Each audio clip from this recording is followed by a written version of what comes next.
জিনিস আমাকে ডেলিভারি দিত। নাম্বার 1 হচ্ছে ঈমান। বলেন প্রথমটা কি? আরো জোরে বলেন।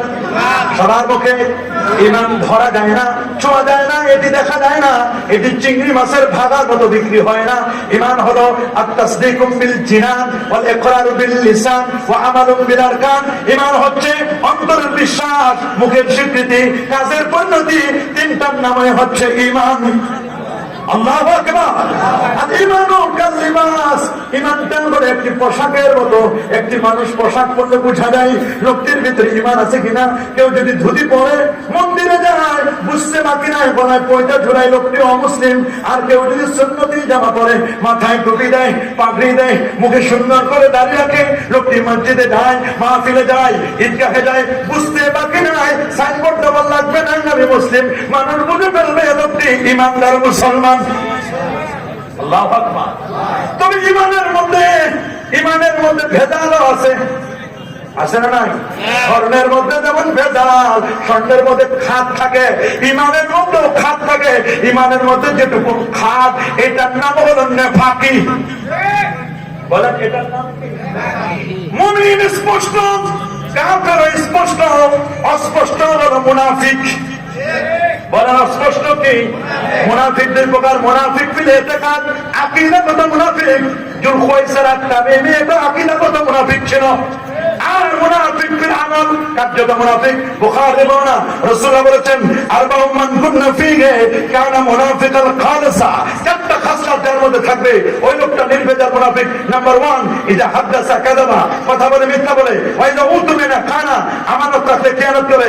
ওয়া ইজা আহাদা গাদারা, প্রতিশ্রুতি দিলে ভঙ্গ করে। ওয়া ইজা খাসামা ফাজারা, গালি দেওয়ার সময় বাপদাদার নাম ধরে গালি দেয়। এগুলো হলো কার্যত মুনাফিক, কার্যত মুনাফিক, কার্যত মুনাফিক। আর আকীদাগত মুনাফিক আব্দুল্লাহ ইবনে উবাই ইবনে সুলুল এবং যুল খুয়াইসারা তামিমি, যিনি রাসূলুল্লাহকে বলেছিলেন ইদিল ইয়া মুহাম্মদ, হে মুহাম্মদ সাল্লাল্লাহু আলাইহি ওয়াসাল্লাম আপনি ইনসাফ করেন। রাসূল বলেন আমি যদি ইনসাফ করতে না পারি এই পৃথিবীতে ইনসাফ করার কে আছে? আল্লাহু আকবার বলেন। এই পৃথিবীতে ইনসাফ করার কে আছে? হাসান বিন সাবিত বলেছেন নাসাবুন আদা আমুদুহু ফি রিফাতিন কাসুবহি ফি তারাফুন ওয়া দিয়া ওয়া শামাইলুন শাহিদাল আদুবু বিফাদলিহি। যে নবীর প্রশংসার কথা, যে নবীর ফজল অনুগ্রহের কথা, আদুবুন শত্রু আবু জাহাল পর্যন্ত আমার নবীর ব্যাপারে বলেছেন শুনে নাও। জিজ্ঞেস করেছে মুহাম্মদ সাল্লাল্লাহু আলাইহি ওয়াসাল্লাম তিনি কেমন? আবু জেহেল বলতো, বলে মুহাম্মদ সাল্লাল্লাহু আলাইহি ওয়াসাল্লাম উনি ডানে বামে তাকায় দেখে কেউ আছে নাকি? বলে শোনো, উনার চেয়ে চরম সত্যবাদী ভালো মানুষ এই জগতে আর আল্লাহর জমিনে কোন সৃষ্টি জগতে আর কেউ নাই। আল্লাহু আকবার। সেই নবীর প্রশংসা আমি কি করব? কবি হাসান বিন সাবিত বলেছেন ওয়া মাদাহতু মুহাম্মাদান লিমাকানাতি, আমার পুরো বক্তব্য দ্বারা মুহাম্মদ সাল্লাল্লাহু আলাইহি ওয়াসাল্লামের প্রশংসা আমি করতে পারবো না। ওয়ালাকিন মাদাহতু মাকালাতি মুহাম্মাদিন সাল্লাল্লাহু আলাইহি ওয়াসাল্লাম, বরং আমি প্রশংসিত হব, আমার মান বাড়বে যদি রাসূলুল্লাহর শান আমি জবান দিয়ে গাই। আমার শান বাড়বে, আমার মর্যাদা বাড়বে। রাসূলুল্লাহর কিছু না, রাসূলুল্লাহর প্রশংসা করেন আল্লাহ নিজেই। আল্লাহু আকবার বলে, আল্লাহু আকবার। এজন্য হিলিয়াতুল আউলিয়া অথবা কাতুল আসফিয়া কিতাবের 1025 নম্বর হাদিসে হযরত ওয়াহাব ইবনে মুনাব্বিহ রাহমাতুল্লাহ আলাইহি তিনি বলেছেন ক্বারাতু 71 কিতাবাত, আমি 71টি কিতাব পড়লাম। ওইটি ওয়াহাব ইবনে মুনাব্বিহ বড় মাপের মুহাদ্দিস, বিখ্যাত তাবী। আল্লাহু আকবার বলে, উনি বলেন আমি 71টি কিতাব পড়লাম। ফাওয়াজাতু ফি জামিহা, আমি প্রত্যেকটি কিতাবে পেলাম আল্লাহ আযজা ওয়া জাল্লা লাম ইউতি জামিআন নাস মিন বাদি দুনিয়া ইলা ইনকিদাহিয়া ইলা ইনকিদাইহা মিন আল-আকল ফি জামিআতি মুহাম্মাদিন সাল্লাল্লাহু আলাইহি ওয়াসাল্লাম ইল্লা কাহাবাত রামলিন মিন বাইনে রিমানের জামিআ দুনিয়া। শুনে নাও, পৃথিবীর মধ্যে যতগুলো মরুভূমি আছে, এই মরুভূমির মধ্যে যতগুলো বালুকণা আছে, সমস্ত মরুভূমির বালুকণাকে একদিকে রাখলে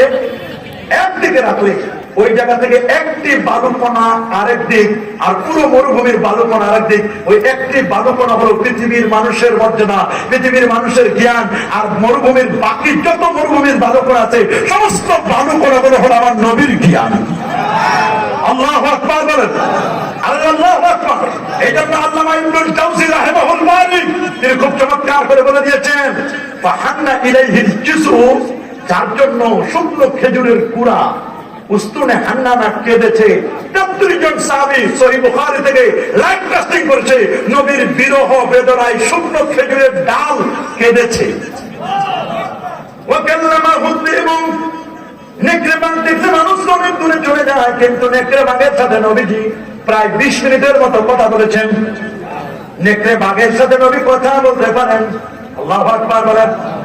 ফাহান্না আলাইহি ফাহান্না ইলাইহিল জুযু ওয়া কাল্লামাহু যিবু ওয়া সাব্বাহা বিকাফিহিল হুসা। তিনি এমন এক রাসূল, তিনি এমন এক মহান নবী, শুধু নবী নয়, নবীদের নবী, এমন এক রাসূল যার হাতের মধ্যে কঙ্করময় বালুগুলো পর্যন্ত নবীর সাথে তাসবিহ করতে লাগলো।